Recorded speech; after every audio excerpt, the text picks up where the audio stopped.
Everybody, welcome back to our episode of FSidfs DFS Fantasy NASCAR Picks. I'm Rosemaker 31. Internet's going in and out, so hopefully I can get through this. I don't know if I'll get to the NFL video, but with the NASCAR stuff done at least, so I wanted to get that to you.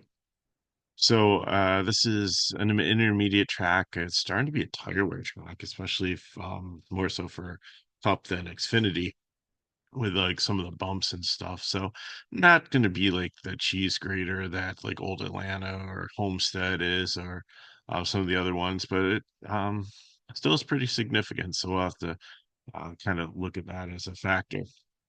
You have eight playoff drivers left in the field. I don't think it's going to be super significant in this race. It didn't seem to be like it that in Xfinity that like playoffs really mattered that much. I think in the next two rounds in Homestead and after that really will start to come into play. So just going to kind of talk about it lightly, but don't think we really need to dwell on it. So we had practice and qualifying. It's some pretty good data there, some pretty good look at who had fall off and stuff. Some of the cars stayed out on older tires a little bit longer just to kind of see what the fall off was. That kind of slowed down their speeds. So I really can't hold that against them. I'll try to call that out as I see it. So no real surprises here other than Blaney crashed and has to go to a backup car. So pretty hard hit, but he's okay. So he'll be starting last, and he'll be same as Sheldon Creed was in Xfinity. Going to be uber chalk, 75, 80% owned in cash. Good chalk. You got to kind of eat it. He's really good at this track. Finished third in the springtime. So it's pretty much there's driver number one. We just got to talk through the lineup and figure out who the next five are going to be. So we'll start with Christopher Bell. Average speed in practice, but really had a lot of speed in qualifying here. 33rd in the spring. He's just been so up and down for me. So he's still in the playoffs. He's had a decent season. He has the potential to win this, and I didn't think Jones would stay out as long as he did in Xfinity and lead. And of course, I did not see AJ Allmendinger going out and dominating the rest of the race and winning it. Although I could see was so close, and um, if you're a better, if you don't watch my Xfinity videos, then I think if Sieg takes that same car to Homestead, that he could potentially have a hot rod there and potentially be threatening for the win. But so Bell could win this one. I think he's going to slide down a little bit. He might lead a little bit early. We want to find 2 to 3 dominators in this one. So I think he can be in play here as an upside dominator, but I feel more GPP than cash. Reddick, I think, could be a solid cash dominator here or GPP, however you want to play it. He ran really well here in the spring race. Larson absolutely dominated, but Reddick was right behind him as almost like a secondary dominator with like fast laps and some laps led. He had enough to be probably considered in that category, even though it was Kyle Larson's race like with extreme domination. But you usually see like 2 to 3. I mean, so this would call like maybe 1 and 1.5. So Reddick solidly in play here. Bowman, little chip on his shoulder here after being disqualified last week. The car was too light. They gave him every opportunity to fill it full of fluids and stuff. So he got knocked out of the playoffs. Joey Logano sneaks in, takes his spot, and Bowman still looked good in qualifying here. 18th in the spring race. I think he's going to fall down. There's a lot of incentive here. His price tag is so much nicer than the rest of the Dominators. So if you think he can hang up there and have a good, I think he's a better FanDuel play here than in DK. I'm not touching him in cash, I don't believe, but I think if you're a new mass multi-entry and keep him in your Dominator pool. Hamlin has always been solid on these types of tracks, good on tire wear tracks. Eighth in the spring. He's off it as well, so it's kind of weird that he did get up here. Usually holds his cards tight and usually comes on and is a good place differential play. But I think he's solid enough to potentially go out there and lead a lot of laps if it's not Reddick or Bell. So I got to consider him a dominator. And Larson has just been absolutely dominant in this next gen car on these intermediates. He's good with tire wear. He's good at this track specifically. everything says that you should lock him in. I wouldn't want to make a prime play because I want you to be able to pick your dominators and go up here. Um, and decide who you want. But I was toying with it, but I'd rather give you a little bit more value and let you pick who you want to go up here. The next three, I think, are 100K drivers and probably really good plays on FanDuel also. Kosovar, I think people are not going to play him just because like he's starting way too far forward. But Spire, all the cars looked really good here, had speed. So I think that they're kind of on something not on something, but onto something collectively. And I really think Hocevar is has always been good in the truck series with tire wear. So he's a good one here, 15th in the spring race. And that's only a couple races into his cup season. He's come a long way since then. And then Chastain and Gibbs finished 4 and 5.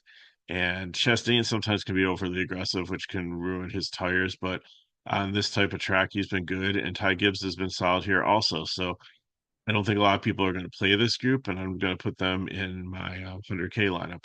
And it's kind of the same grouping that I had for Xfinity. It was doing really well till about the end of the race when Smith and Taylor Gray got together, and it kind of took out my two of my three 100K guys. But before that, it was soaring. It was looking so good. Byron, I think, is an upside dominator here. Um, starting ninth here, finished 10th in the spring. I think he could potentially get up there, but I like probably the top five better. But I'll still keep him in my dominator group. Logano, not really great on tire wear tracks. I think this is one of the kind of survive and advance one. Just don't make mistakes. So finish ninth here. I think he could a top 15 driver. So GPP for me. Cindric isn't great on tire wear tracks. Finished 29th in the spring race. Didn't look nothing really stood out in practice. So I think he's gonna be fade for me. Truex, I think, is a solid cash play here. He's really good on tire wear tracks. I considered him as another upside dominator, but I just want to put the cash tag on him because I think even if he advances into like the top seven with five or even into the top five here, at 9K, he's going to pay off his price tag and be a solid play. Austin Dillon, I kept him up here just because he's been in the top like 16 in this next gen car on this track and in some intermediate tracks he's been decent. So I think that he can if he can hold his own or only lose a couple place differential points at 6,200, he could be a solid play for you. So I think there's some floor there, so I didn't want him as total fade. Saint Smith had a miserable race in the spring, but he has come so far. Again, Spire's been decent. Can't put him as a cash play, but I think that at 6,100, you can consider him as a GPP play here. McDowell, I just don't trust it. Like he did well, okay, in the qualifying here, but practice nothing really stood out, and he and Ford are having a messy divorce here. So don't think he has got the resources to have a successful race. So I'm out on him. Haley, another Spire car here, 59. He's driven really well this season, good on tire wear tracks, and now he's in upgraded equipment. 27th in the spring, but I think he can stay in the top 20 here. So I think he's a solid cash play at 59. Keselowski has always been a really good tire wear track guy. 79. I know he hasn't had a good season. I know he's probably testing and trying to figure out things for next year. But I think that within that, he has the opportunity to have a solid day, not going for stage points, so could help him get up there, hold position, and have a solid finish. So I like him for cash. Chase Elliott also playoff driver has some upside, needs to kind of get up to the top 10. There's incentive there. Uh, been decent on tire wear tracks, so I think he's a solid cash play, also in the 9,500 range, and he's got a little bit more place differential than playing like the Logano, and you're saving $300. Bubba Wallace, GVP hasn't done well in these tracks, especially at Las Vegas. Kyle Busch has some upside, but his price is just way too expensive. He's $1,000 more than Wallace, who's like playing, who's starting right here. So I just can't do that. I know he's trying to win this one, but I just don't think this is the tracker situation for it. He has been good on tire wear track, so it wouldn't surprise me. I thought about making him one of the 10K drivers, but I don't think I'm going to be playing Kyle Busch here. No Gregson, Stuart Hodge Racing. I don't think they have a teammate in. No, they don't anymore. So all bets are off. It's no more research and development to try to help Briscoe along. So I think that he can go for the win potential here. Ran really well in his young career. Sixth here in the spring race. So I think a 6,900 was good at tire wear tracks when he was in the Xfinity series. I think he can be a GPP play here. Busher, we've seen him as just absolute master tire wear tracks. And again, nothing to really race for here. Maybe some R&D, but I think he and Keselowski, if they do like find out something, it might propel him up towards the top. He got into some trouble, so he finished 37th in the spring race, but I'm going to completely write that off. And he's really solid play to get up into the top 15, maybe even get up there and lead. We saw it like Homestead and some other races, like with tire wear, that he was able to get his way up there to pass other drivers that were struggling with fall off, able to save the tires, use them effectively to advance. So I'm really excited to play him. Suarez has been neutral on tire wear tracks, 11th here. Um, in the spring, has had a little bit of speed, but I think it's GPP here. Same thing with Briscoe. He's struggled with tire wear tracks and at Las Vegas, so I think that he's a GPP. They have a nice little cash range here. Stenhouse has been good on tire wear tracks. John Hunter Nemechek, even though I legacy hasn't been great, they actually seem like they've kind of found something this week that they're usually sometimes down in the 30s or up into the mid 20s here. So I think that they have some potential. Nemechek was great in the Truck Series and Xfinity and tire wear tracks, and Eric Jones also. He finished 14th. And I toyed with Jones being the prime play over Busher. And if you need to save some money and want a little bit more place differential, then if you can't get the Busher, then Jones definitely. I like that. Barry is in the former car that Harvick was. Harvick was in the Masters of tire wear. I think Rodney Childers has really helped him with that. So I really like the four car here. And I think that he has tremendous upside on a tire wear track. Also finished 20th in the spring. Jimmy Johnson, even though he qualified up here and he's been down to 30s, I just don't trust it. He's been horrible in the next gen car. If you want to close your eyes and throw a dart at the board, then fine. Maybe in a GPP, I get it, but I think just for $100 more, just play John Hunter and Nemechek.